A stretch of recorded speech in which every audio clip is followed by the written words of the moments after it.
The first slivers of dawn crept into the city, casting a faint pink glow over Rome's rooftops. Far above Lucius's district, the mighty Palatine Hill stood like a grand stage, bearing witness to the unfolding morning as the city slowly came to life. At its peak, the sprawling homes of Rome's elite gleamed white, the light reflecting off marble facades and shimmering mosaics. The temple columns rose like giants, painted in fine colors to honor gods and goddesses. The aroma of damp stone and burning oil filled the early air, mingling with hints of baking bread from nearby pistrini, bakeries that supplied the bustling city with its daily sustenance.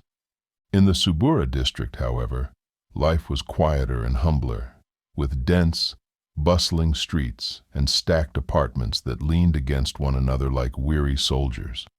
This was home to laborers, bakers, craftsmen, and small merchants. Lucius's apartment lay nestled within a 5-story insula, a tenement building of simple construction that housed families on every floor, each unit a single room no larger than 10 paces across. The insula swayed under the weight of its tenants, each apartment connected by narrow, creaky stairways. The walls, of brick and wood, bore years of wear and the marks of countless hands brushing against them. Cramped as it was home, sheltering Lucius, his wife Livia, and their 2 young sons from the crowded streets below. Inside, the faint warmth of the small clay brazier lingered, the only source of heat they could afford to burn during the chillier nights. Lucius stirred, blinking in the dimness as he woke, feeling the weight of yesterday's labor still hanging heavily over his shoulders and arms. He reached over to touch Livia's hand, finding her already awake and in the midst of preparing their morning meal. "Av, my love," he whispered, voice rough with sleep. He leaned over to press a kiss to her cheek.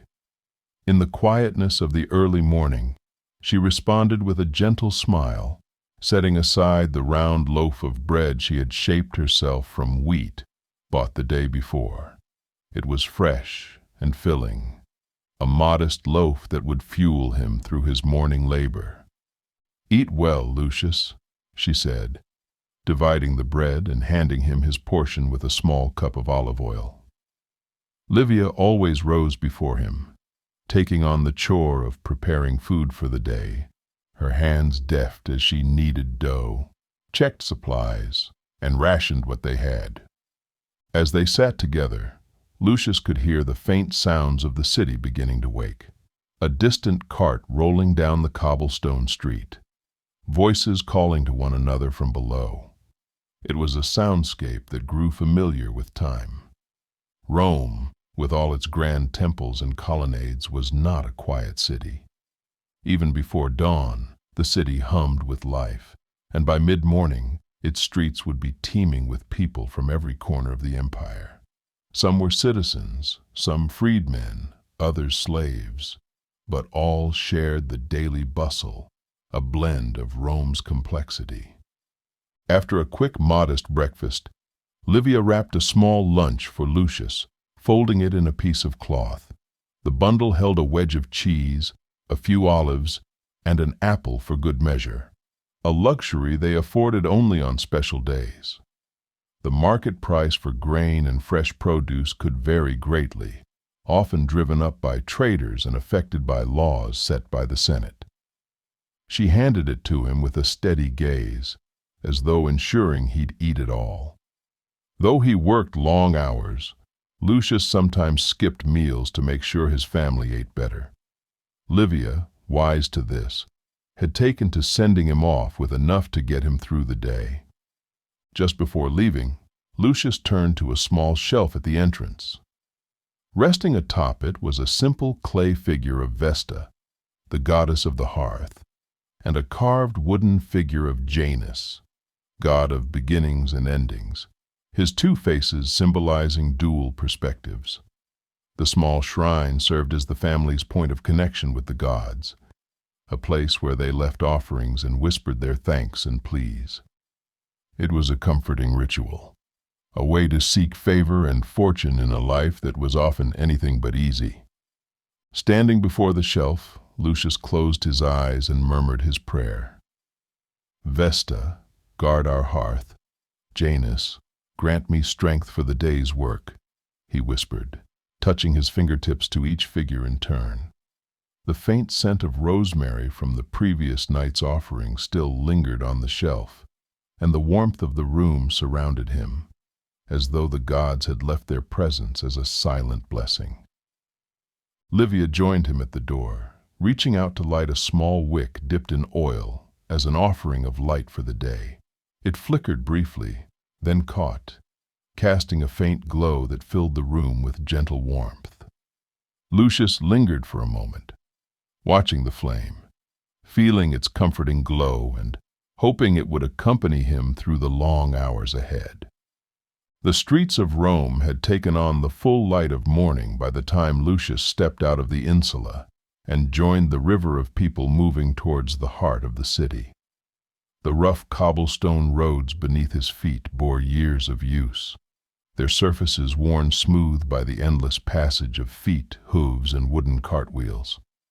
The familiar sights and sounds of the Subura district surrounded him, a tangle of vendors shouting out prices, early risers haggling for fresh vegetables, children running barefoot across the stone pavement, dodging small puddles and dodging startled hens, scratching near market stalls. Lucius passed several shops, each a tiny wonder in itself. Here was a vendor selling figs from Capua, the purple skins glistening in the sunlight. There a small stall displaying trinkets crafted from brass and iron, the handiwork of skilled artisans who worked well into the night to forge these items for the morning market. Shopkeepers yelled out the quality of their goods, and the faint scent of herbs and spices drifted from the stall of a foreign trader, whose dark skin and brightly colored tunic marked him as a visitor from faraway lands, perhaps Carthage or Egypt. Rome was a city of contrasts, and nowhere was that more evident than in its people. Among the crowd, Lucius passed freedmen, identifiable by their plain togas, and slaves, marked by simple tunics and the humble posture that came from years of subjugation. At one corner, an orator was already setting up a small podium, preparing to speak on the issues of the day, while a young scribe in training waited by his side, prepared to record the speech on wax tablets. Nearby, a group of wealthy youths in brightly colored cloaks laughed and chatted, their sandals barely touching the dusty cobblestone as they strode along, unconcerned by the commoners around them. Lucius had grown accustomed to the rhythms and divisions of life in the city. Each man, woman, and child had a place within the vast web that was Rome, bound by class, occupation, and birthright. The wealthy looked down upon the laborers and slaves, but they were all bound to the city's relentless pace, each playing a role in its grandeur and might. As he walked, he occasionally caught glimpses of grandeur amidst the daily grit. The rooftops of temples in the Forum district sparkled in the distance, their marble facades and Corinthian columns creating an impressive sight. Even from a distance he could make out the towering columns of the Temple of Jupiter, its size and presence dwarfing the smaller structures around it. Rome was not only a place of gods and glory, but also of men and labor. And as he moved closer to the Forum, the true scope of his own humble life in this vast, relentless city weighed on him. As Lucius reached the site where he and his fellow laborers would be working, the foreman was already there, a stern figure with calloused hands and a sharp gaze. Today, they would be laboring on the outer walls of a senator's villa, repairing cracks and reinforcing stones. Lucius greeted his fellow masons with nods, each man a familiar face, bound to him by the same work and shared endurance. These were men he respected, men whose strength and skill he relied on each day. The tools were laid out, mallets, chisels, and hammers. Each item was carefully inspected, worn yet reliable. Lucius took hold of his mallet, feeling its weight in his hand, the rough wooden handle fitting perfectly against his palm. This was the craft he had inherited from his father, a skill honed over years of practice. Each strike of the chisel against stone was a beat in a shared rhythm, a rhythm that built and sustained Rome. As they worked, the sound of chisel against stone echoed through the site, a steady beat accompanied by the soft grunts of effort.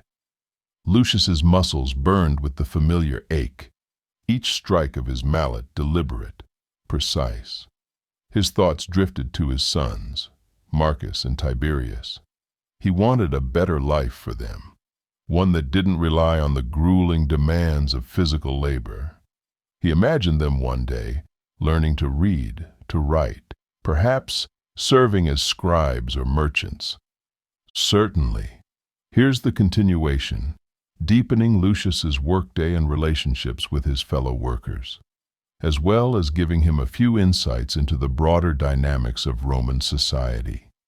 We'll also get more details about the physical demands of his work, the pride he takes in it, and interactions that bring his day to life. The hours slipped by, marked only by the rhythm of chisel and mallet. The morning sun climbed higher, heating the stones until they were warm to the touch. Sweat gathered on Lucius's brow as he worked, dripping down his back and soaking his tunic. Around him, his fellow laborers kept pace, their focus intent, their bodies moving in a familiar dance with the tools that connected them to the walls they shaped and built. They were as much a part of the city as the stones they handled. Each layer they added to the walls a testament to their strength and skill. "Lucius, careful there! Your chisel's edge looks worn," called out Gaius, his closest friend among the masons. Gaius was a wiry, middle-aged man with a steady eye and a ready smile, known for his sharp tongue and even sharper wit. He had a way of lightening the long hours of work with his stories, drawn from years of labor across Rome. Lucius paused, examining the chisel. Gaius was right. It was duller than it should be, the edge worn smooth. He stepped back, taking a moment to sharpen it on a small stone wheel that stood nearby. The grindstone hissed as he worked, and Lucius's thoughts wandered. "Imagine," he muttered to Gaius as he worked, "if these walls could speak, what tales would they tell?" Gaius chuckled, adjusting his own tool and squinting at Lucius. "They'd have more wisdom than half the men in the Senate, I'd wager." The other men laughed, though they kept their voices low. Even here, far from the ears of Rome's elite, there was a shared understanding not to mock the powerful too openly. Politics was a topic rarely broached for fear of drawing the attention of authorities. The emperor's spies were rumored to be everywhere, and a misplaced word could bring trouble to even the humblest of homes. But Gaius's jest resonated with them all. Life in Rome demanded resilience and resourcefulness, virtues that went unnoticed by those in power. As the morning gave way to noon, Lucius felt the weight of his labor settling into his bones, his body protesting with each movement. The strength required to lift the heavy stones, align them, and chisel them into place was relentless. And yet, there was a quiet pride in the work. Each completed section, each carefully placed block, brought him a sense of purpose. His hands may not have been soft or delicate, but they were skilled. Every ridge and scar told a story of dedication, of years spent building the very foundations of Rome. Finally, a break was called, and the workers gathered in the shade of a nearby fig tree. They unwrapped their lunches, simple meals of bread, olives, and small pieces of cheese. Lucius unwrapped the bundle Livia had packed, grateful for the sustenance. He ate slowly, savoring each bite, each taste a reminder of home and family. Around him, the other men engaged in quiet conversation, their voices rising and falling like the gentle hum of the city itself. "What would you do, Lucius?" asked one of the younger masons, a boy barely out of his teens named Tullus. "If you could do anything other than this, if you weren't a mason?" Lucius considered the question, wiping his mouth thoughtfully. "If I could choose," he said slowly, "I'd like to be a scribe, to learn letters, maybe even write them myself." He smiled, shrugging. "Or maybe I'd sell olives by the market square. Something with softer work than these stones anyway." The men laughed, some nodding in agreement. The idea of an easier life was a common dream among them, and while few truly believed it was possible, it brought a momentary escape from the labor that awaited them. Lucius turned to Tullus, noting the boy's curious expression. "And you, young one, what would you do?" Tullus grinned a bit shyly. "Maybe something with numbers. I hear they pay well for those who know them. Maybe I'd keep accounts or track debts. But," he added with a laugh, "if not that, then I'd raise goats. Quiet life, goats." Lucius laughed, clapping Tullus on the shoulder. "Not so quiet, I'd bet. Goats can be stubborn creatures, almost as stubborn as masons." The break passed quickly, and soon they were back to work, hammering, lifting, and chiseling until the sun hung low in the sky, casting long shadows across the city. By day's end, Lucius's hands were raw, his shoulders aching, but there was satisfaction in looking upon the wall they had reinforced. To him, it wasn't just stone. It was a testament to the endurance and strength of the men who built it, a small piece of Rome's might. As they packed up their tools, Lucius found Gaius watching him with a thoughtful expression. "Do you ever wonder," Gaius began slowly, "if men like us will ever see the fruits of our labor? Will we ever know what this city will become because of what we've built?" Lucius paused, looking out over the city. In the fading light, Rome stretched before him, sprawling and teeming with life, its temples and markets brimming with stories, its people bound by a shared, unspoken loyalty.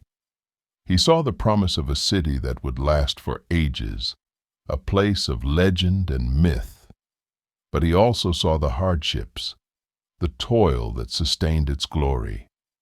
"Perhaps not," he replied, a hint of weariness in his voice. "But our children will, and maybe that's enough." Gaius nodded, his gaze distant. "Maybe it is," he agreed, slinging his tool bag over his shoulder. "Maybe it is." The journey home brought with it a familiar blend of relief and exhaustion.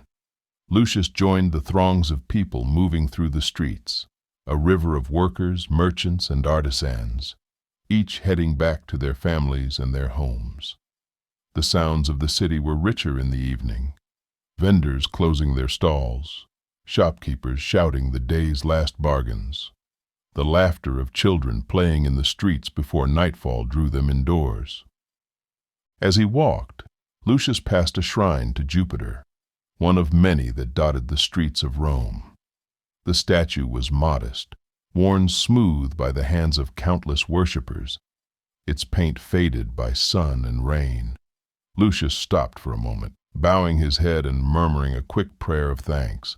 Rome's gods were everywhere, present in the stone, the streets, the very air he breathed.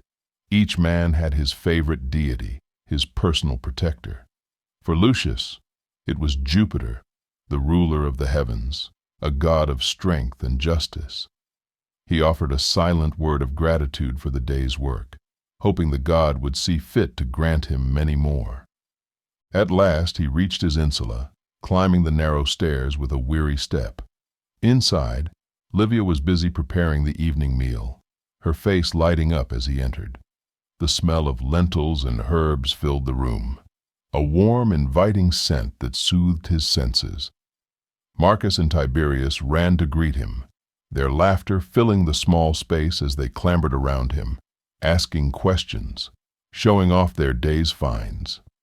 Lucius ruffled their hair, feeling a surge of pride as he looked at his sons. Marcus, the elder, had inherited his father's steady nature, while Tiberius was quick-witted and curious, always asking questions, eager to learn. They reminded him of himself and Gaius in their youth, filled with dreams and boundless energy. As they sat down to eat, Lucius felt a sense of peace settle over him. The food was simple: lentils, bread, a small piece of salted fish, but it was filling, made with care and shared in love. He listened to Livia as she spoke of her day, the small victories and challenges of managing the household, the latest news from the market. The boys chimed in with tales of their games, their laughter brightening the room. When the meal was done, Livia cleared the table and the family gathered around the small shrine near the entrance. They lit a tiny oil lamp, its flame flickering as they offered a prayer to Vesta, goddess of the hearth, asking for warmth and safety through the night. The ritual was a small one, a quiet reminder of the divine presence in their lives. Later, as Lucius lay on his mat, his sons curled up beside him, he listened to the sounds of the city drifting in through the small window. Rome was a place of noise and motion, a place that demanded much from those who lived within its walls. And yet, as he drifted toward sleep, Lucius felt a deep contentment. He had worked, he had provided, and he was surrounded by those he loved. In that moment, he understood what truly mattered, not the walls he built, nor the stones he shaped, but the people he shared his life with.